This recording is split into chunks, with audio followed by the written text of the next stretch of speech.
Friends, some of our weekly correspondence.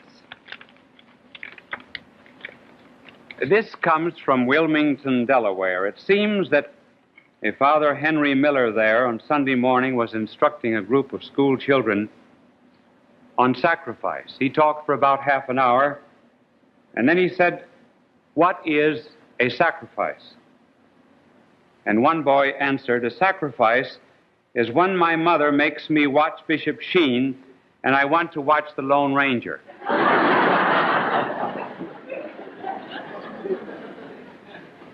So he sent the sacrifice of $1. And this comes from Carl Place, New York, from a Mrs. Jonan, who said that she took her little 3-year-old daughter Mary to church for the first time. She wandered off investigating statues, and finally she came to a place where there were a number of candles before an altar, and she started blowing them out. And then she started to sing, "Happy birthday to you."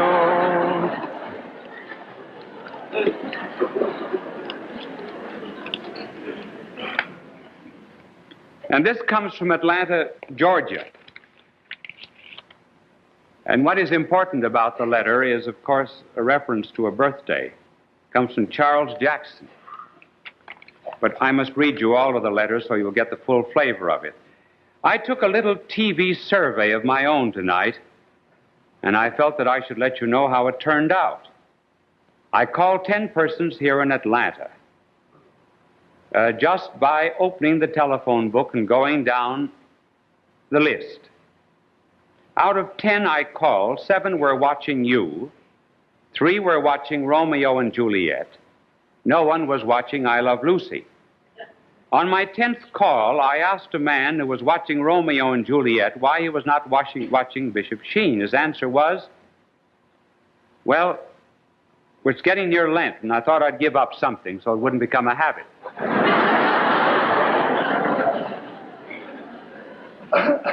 And Charles then says, "You were very popular down here in the Deep South.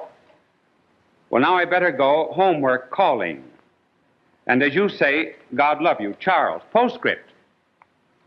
"Here is 25 cents for the poor you ate in Africa and Asia.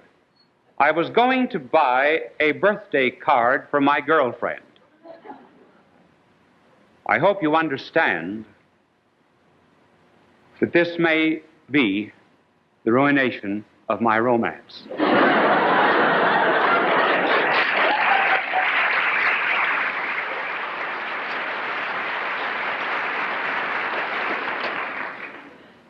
So will you do me a favor on television? Say, "Happy birthday" to her, please. Her name is Cindy. Tell her it's from you know who.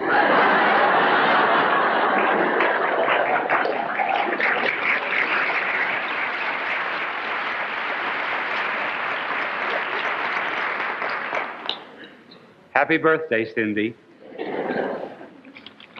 Then this other story. It seems that the Italian government wished the United States government to give them a radar outfit by which they could send down messages to the sea, get the proper reactions back, and locate a school of fish. It would be a great aid to the fishermen. Mrs. Luce, when she was our ambassador to Italy, was asked to get this radar outfit. And she told them this story. It seems that the French government received one of these radar outfits to locate fish. And when the French government sent down a message to the sea, a message came back from the school of fish. They were under the leadership of a giant whale and a tiny little herring. It seems that these two were inseparable, like the Damon and Pythias of the sea. Wherever the whale went, there went the herring. Messages always came back from both until this particular day when the French government sent down a message, only the herring answered. The French government was disturbed. It was getting to be a cabinet crisis. And they said to the herring, "What happened to the whale? Was the whale harpooned when they were taking a movie of Moby Dick? Did it bump its nose against an iceberg? Was it hit by a submarine? Where is the whale?" And the little herring answered, "Am I my blubber's kipper?"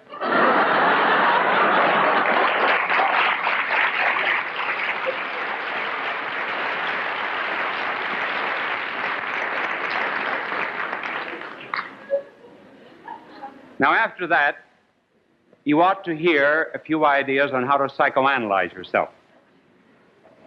Anybody who goes to a psychoanalyst ought to have his head examined.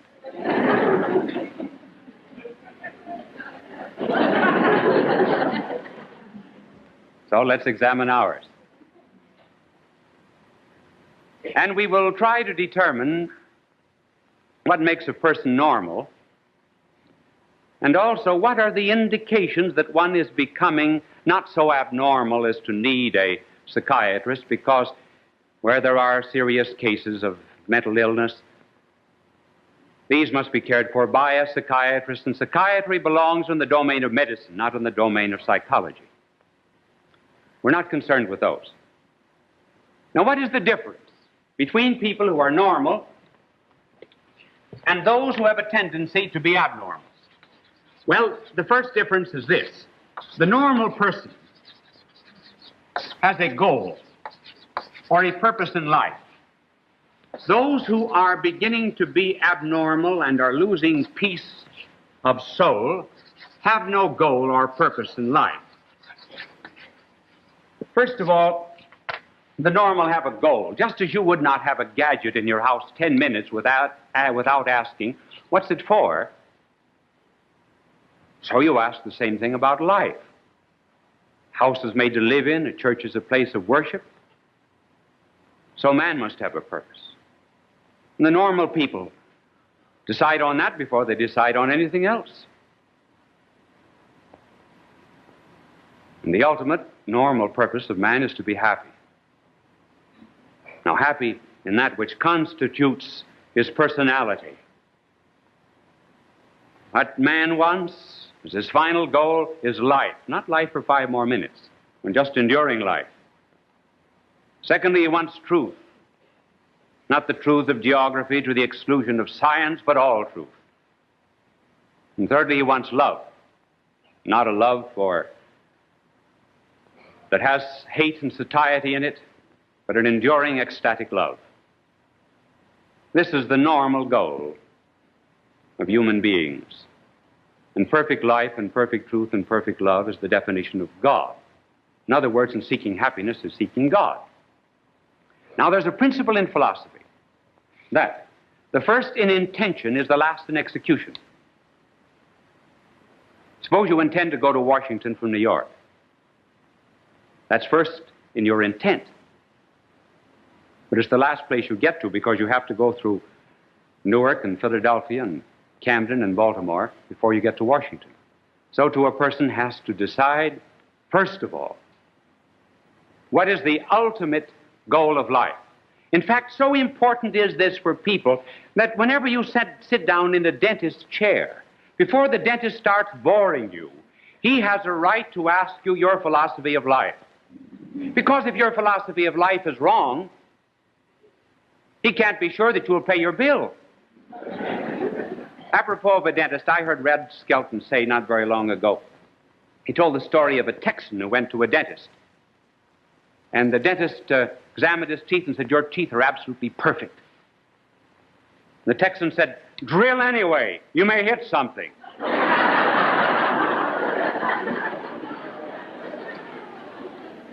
Now, the abnormal person is one who is without a purpose in life.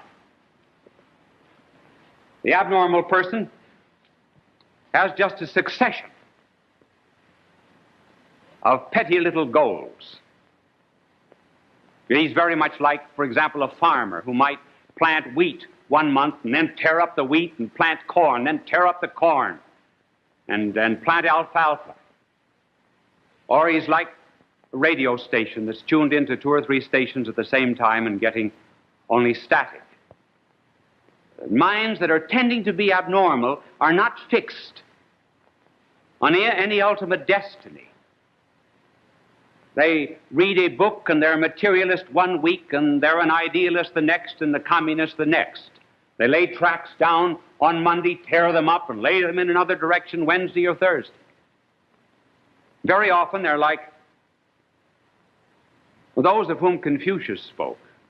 Confucius said that sometimes young men have no other goal than the flesh or sex. In middle age it's power, and in old age it's avarice. And Confucius, a very wise man, said that very often avarice and greed in old age is nothing but a sublimation of the lust of youth. But in any case, these people establish false infinites, misplaced infinites.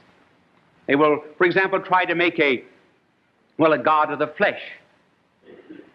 And by the intensity of an experience, try to make up for some ultimate goal or destiny. That produces an unhappiness of mind. Then we come to another distinction and difference. The normal person is governed by reason and will. The abnormal person is governed by instincts, impulses, and also he believes that the subconsciousness is the determinant of his life. Now let us take a reasonable human being. A reasonable human being is very much like a ship. Ship.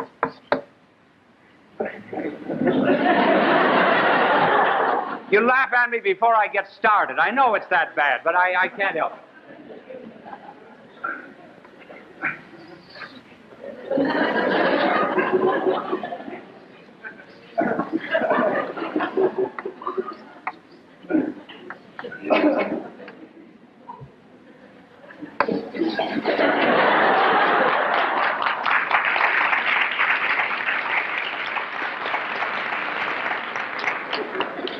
Now, this is a pilot house, and this is the pilot, this is the engine room, these are waters, and so he has...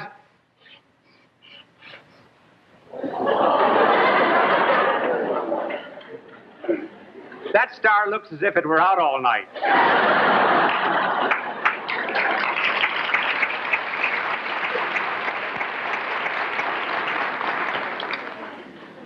If Dick Brown, the cartoonist, could only see my stars. Now, a pilot has a destiny. He knows where he's going to a port. He directs himself by stars. He communicates his ideas, and his orders, rather, down to the engine room. There is a disturbance from the outside by the waves, and sometimes the water will come in here, and then it will be sent out again. But what is important is the fact that the pilot determines the direction of the ship. In other words, he's got a goal or a purpose. Now, man is like that, a normal man. First of all, he has a reason. He's interested in truth. He has a will. And when he sees a certain destiny or goal or something that ought to be done, then he wills to do it. So that at the top of a reasonable man is his intellect and his will. Now, these affect his emotions. For example, one receives sad news. One cries. It is not the crying that produces the idea of sad news. It is rather the idea that affected the emotions. The reason and will cannot always control the emotions directly, but can control the emotions indirectly by diverting thoughts in another direction. It is true that outside influences, the subconscious mind, the waters that get into the boiler, you're affected to a little degree. It is true that social, economic, parental background and influences do in some way affect man, but not seriously. And the combination of these constitute conscience. He has a fine sense of right and wrong. Well, that's the normal being. Now, the abnormal man is quite different from that. And I'm going to ask my little angel, since you laughed at my drawing, I'm going to ask my angel to draw the abnormal person. Oh, there he is already. This is my little angel. And here's the ship upside down. Now, this is a picture of the abnormal mind. Here is the subconsciousness. Here. Here is reason and will, completely submerged. Here are the emotions. What is important for an abnormal person is the subconsciousness. We are determined to be what we are because of something that is buried down in the depths of the mind.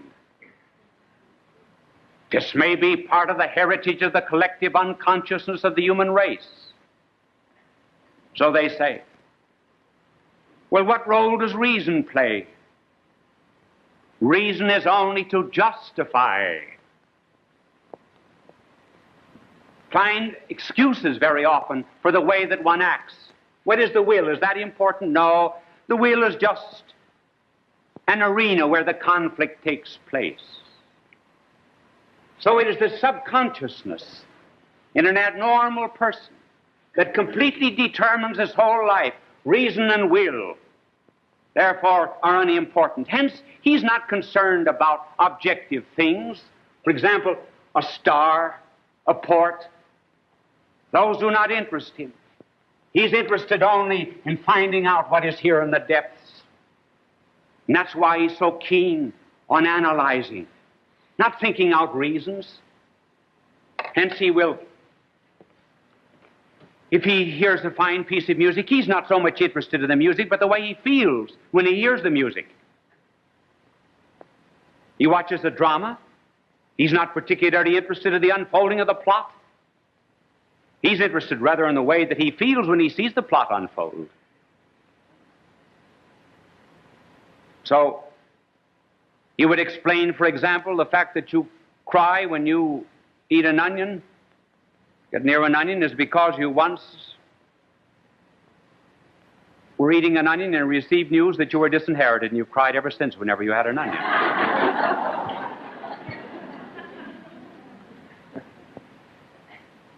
The objective world and reasons are not the determinant, according to the abnormal. Hence, they're not concerned when they find a man who believes in God about his reasons. They do not ask him for evidence. They try to find some queer reason why he ever says he believes in God. Someone has said that a psychoanalyst is one who, when a very pretty woman enters a room, looks at everybody else. You heard the story, didn't you, of the two psychoanalysts who passed one another in the street? One said to the other, "Good morning," and the other said, "I wonder what he meant by that."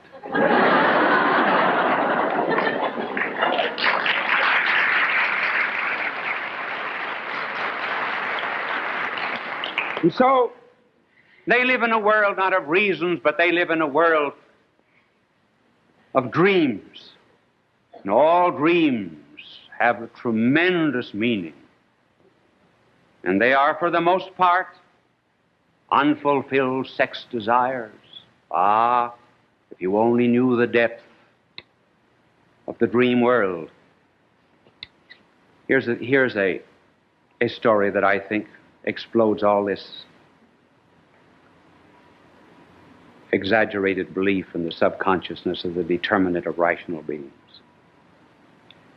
This individual came to a psychoanalyst and stretched out on a couch. He took his medicine laying down. He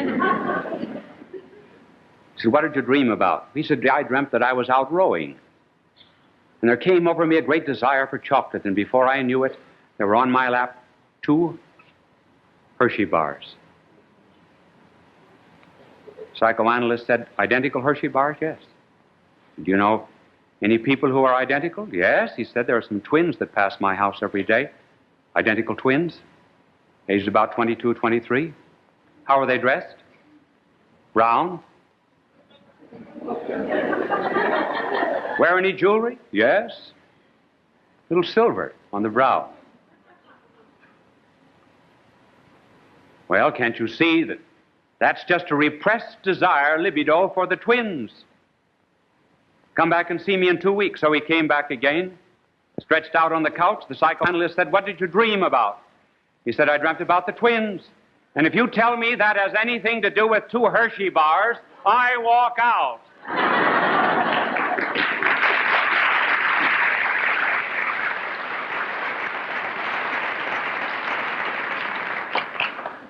And the third difference is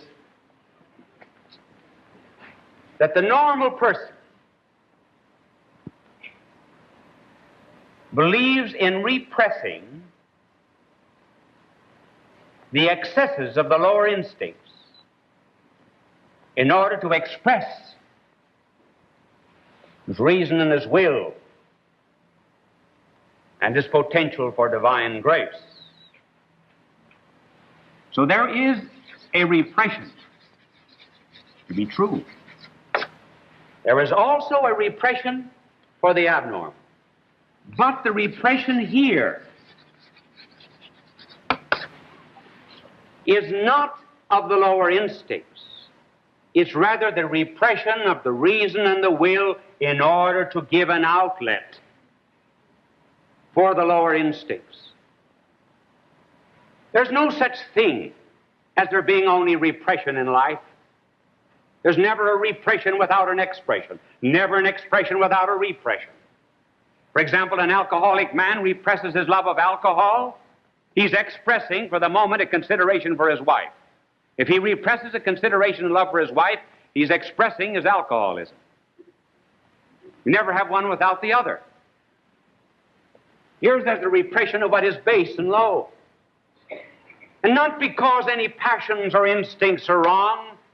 None of them are wrong of and by themselves. It's only the excesses of them that are wrong. And one does it why? One does it on account of love. There's something one loves more. One loves the nobler, so one sacrifices that which is lower. And here, on the contrary, there is a repression of reason, moral law very often, in order to express the lower instincts. And the argument that such an abnormal person will give is, well, it's natural, isn't it? Shouldn't one follow one's nature? Certainly one should. But what is our nature? Our nature is not that of a goat or a pig. Our nature is rational. We're human beings, governed not by the subconscious mind, governed by a reason and governed by a will. It is false to say that we can always cure a psychological complex by a physiological outlet. One might just as well say the way to overcome a complex about committing suicide is to jump off the Brooklyn Bridge. It's wrong also for people to think that we are to get rid of conflicts of life. There are certain conflicts that are inevitable in human nature, simply because we're composed of body and soul, and matter and spirit. And therefore, there's always a struggle. There's a cross that's at the very center of human life. No man is ever really happy on the inside until he's at war with himself. At war with that which is base and which would destroy his Godward tendencies As our Lord said, I came not to bring peace, but the sword. Not the sword that points and thrusts outward to destroy the neighbor, but the sword that thrusts inward in order to destroy one's egotism and one's lust and one's avarice and all the things that destroy also a people. Little girl, we shall give her the name of Margarity. And the little Jewish girl was a very good little girl, and she went to the synagogue every week. And the little Catholic girl went to the Catholic church every week. And on this particular Tuesday night, just about time for our program to come on, the little Jewish girl announced it, saying, "Come on, Margarity's rabbi is on the air."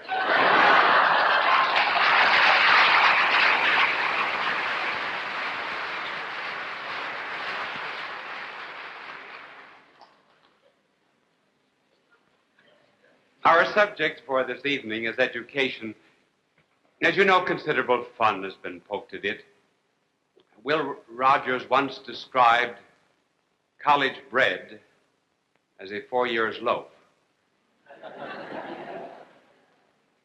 There was a humorist in the last century who said that being a widow for 2 years is far better than a college education. And Robert Hutchins, formerly of the University of Chicago, said that the reason we give sheepskins to college graduates is in order to cover up their intellectual nakedness. These are, of course, very extreme views on education. But every one of us, of course, regrets that we had not studied more when we were in school. I got into considerable difficulty a year or two ago on television just by saying, I thought in mere fun, that I spent 4 years in the 3rd grade. And from that time on, many fathers and mothers have written in protest saying that they can't induce their children to study. They said, I was in the 4th grade for 3 years, and why shouldn't they be in the flunk year after year? But as I said, we do regret that we had not studied harder, particularly when we go to France. And here we study book French, and we go over there, and somehow or other they never speak book French in Paris. You get mad because the horses and dogs understand French, and you don't. So the American always shouts. He feels the reason the French do not understand him is because he doesn't speak loud enough. And about the only one who can understand American French in Paris is some other American. But our concern with education is not so much the vocational or professional side of it, but just a general philosophy of education with particular reference to colleges and universities. Now, the general aim of education is to train the whole man, the intellect and will, not just the mind alone. We went into a store to buy a suit of clothes. We would not take a suit that had only one sleeve. And you bought a pair of shoes, you'd want toes in it unless you wanted to be in style. And so with education. But tonight we're only going to talk about the intellect. Perhaps some other time we may talk about the will. Now, the intellect, if it is to be properly trained, should be developed along these 3 lines. First of all, an educated man will seek truth. Secondly, he will have a correlation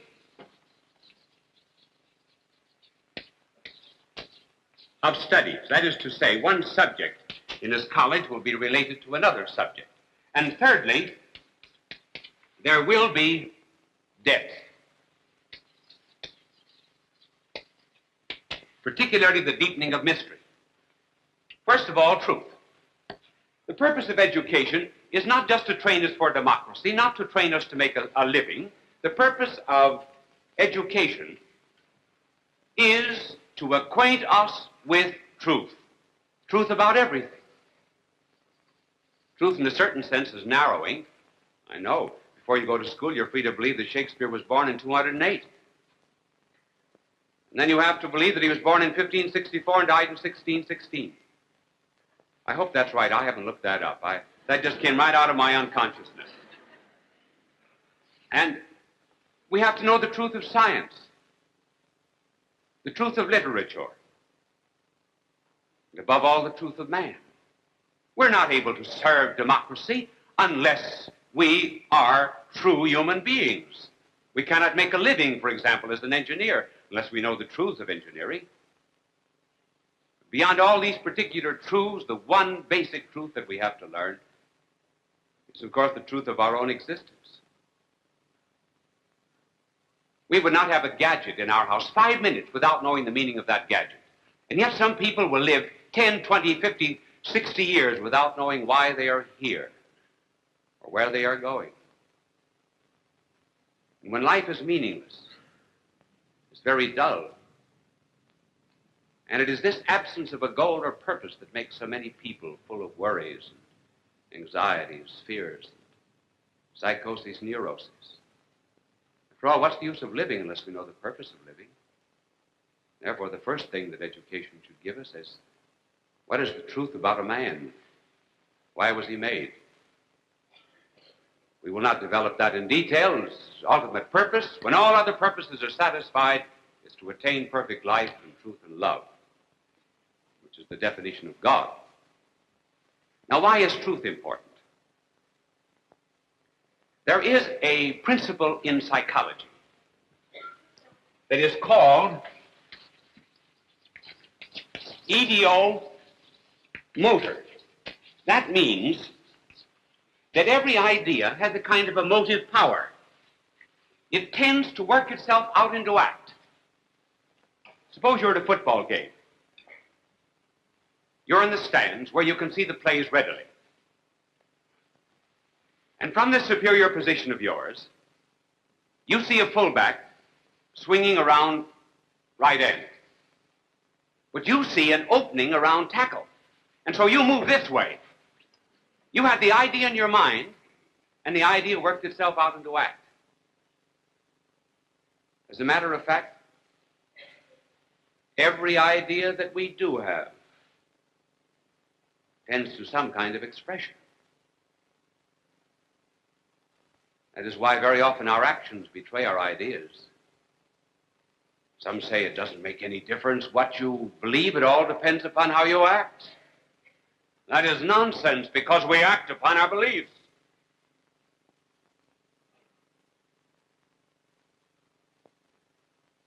If we put truth into our mind,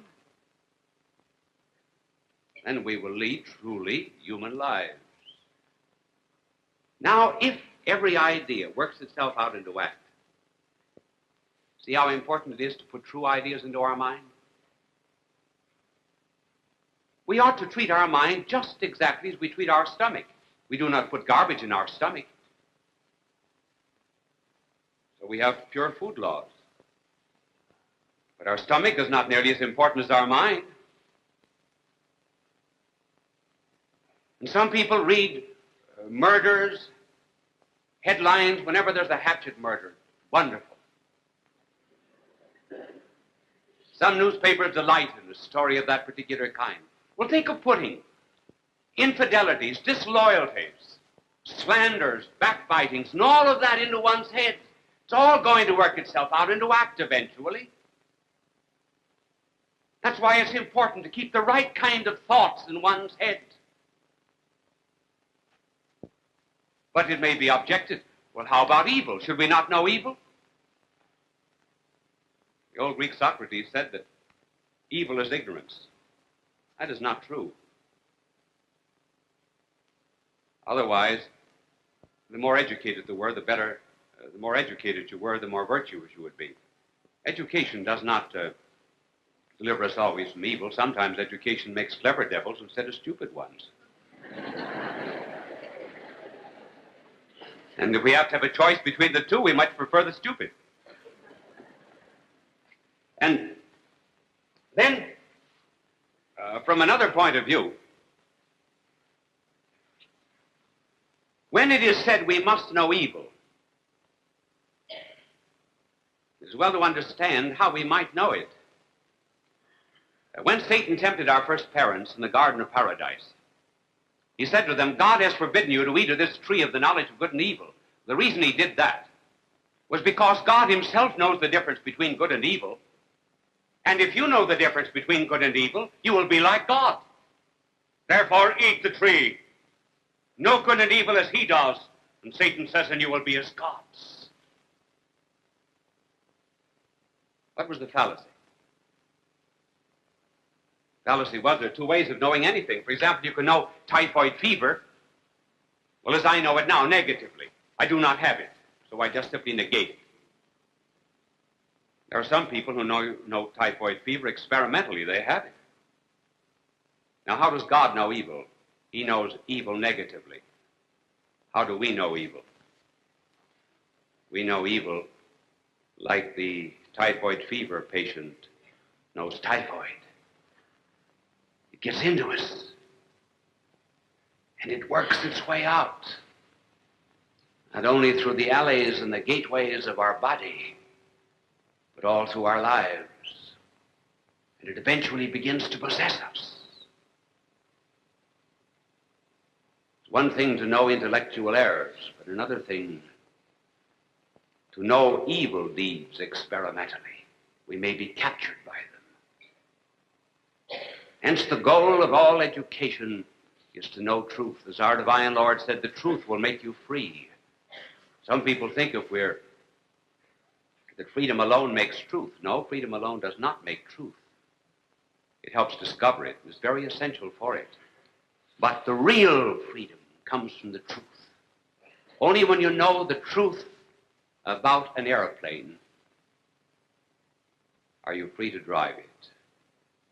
Only when you know the truth of medicine are you free to practice it. And when you know the truth of life, then you're most free. Now, not only truth, but a second condition of an educated man is that there be a correlation of studies. That means that when we go to college, particularly, we should realize that despite the fact that they have hundreds and hundreds of courses, I looked at the college catalog not very long ago that had 29 distinct courses on public speaking. There aren't 29 different things to say about it. One thing is, don't read a manuscript or a teletype. But they had 29 courses, and I said, why do you have 29 courses? And they said, well, other universities do. Well, they were keeping up with the Joneses. But in a real college course, there are some courses that are more important than others. And we are to regard wisdom very much as a pyramid. And therefore, the wisdom that is at the top of the pyramid in sciences, well, such as the Greeks put at the top, metaphysics, mathematics, physics, which is a little different from our modern physics, but we'll let that go. They said that all of these sciences illumined the lower sciences, which is true. For example, you would not understand music unless you had mathematics. In a musical composition, not every note has the same stress. In language, not everyone has the same emphasis, every word. But today, the tendency in education, instead of having some courses which are much more important than which everyone ought to take, in order that he might be truly informed to live a human life, we have the shelf theory. The shelf theory is that you have a number of bottles on the shelf. These are bottles.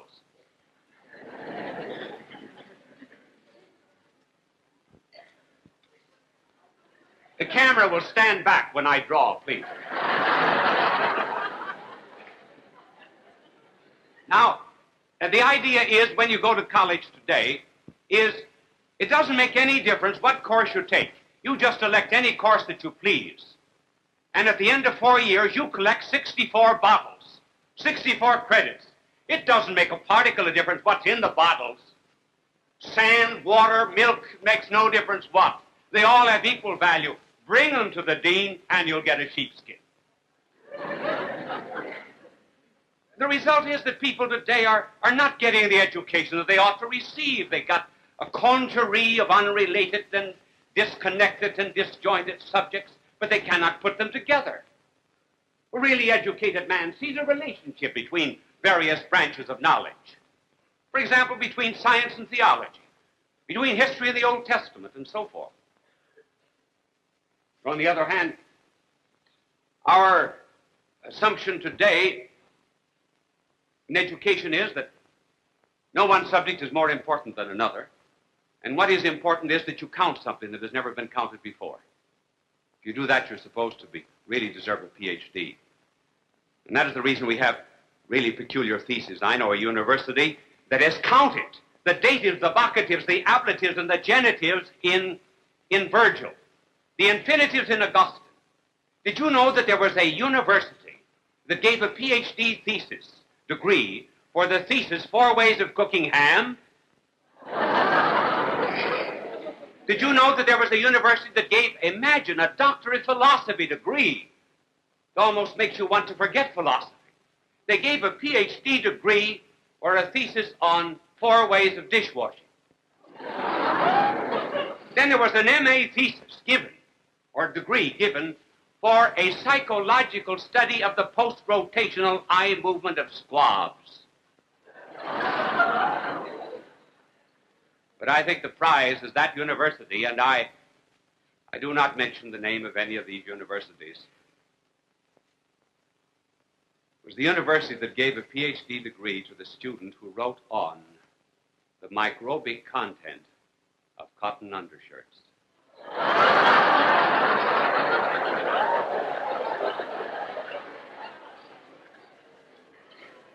Can't you imagine the student all the time working, slaving on that thesis till he got it done?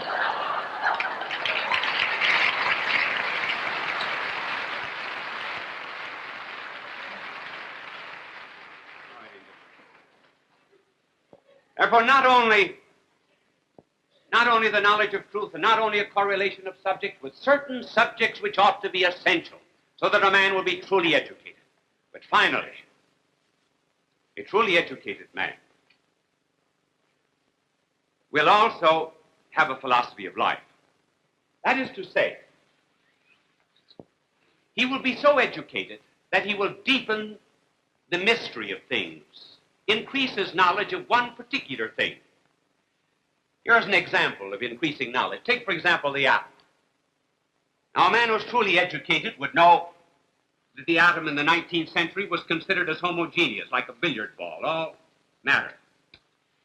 Then we developed our knowledge, deepened it, and we found that at the center was a positive charge of electricity, and round about were negative charges called neutrons. Then we discovered that this was a kind of a miniature of the solar system, and in the center was the sun, which corresponded to the proton, and round about, corresponding to neutrons, were Mercury, Venus, Earth, Mars, Jupiter, Saturn, Uranus, Neptune, the various planets. Oh yes, now that the dog show is on, Pluto.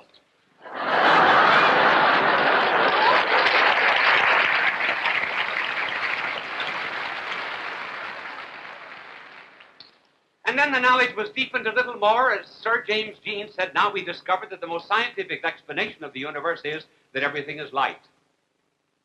Either bottled light, matter, like this board, or unbottled light, like illumination. That's deepening knowledge. Today, the tendency in education, instead of deepening the mystery, is to make substitutions. Here there is a development like life itself, where life begins with a fetus and finally a complete organism. But here there's substitution. For example, the automobile was substituted for the horse and buggy, but the automobile didn't grow out of the horse and buggy. And so today, students, instead of being given a very definite philosophy of life which they can explore all their days after they get their A.B. and their Ph.D., they're merely given a point of view, a fad, a fancy. And then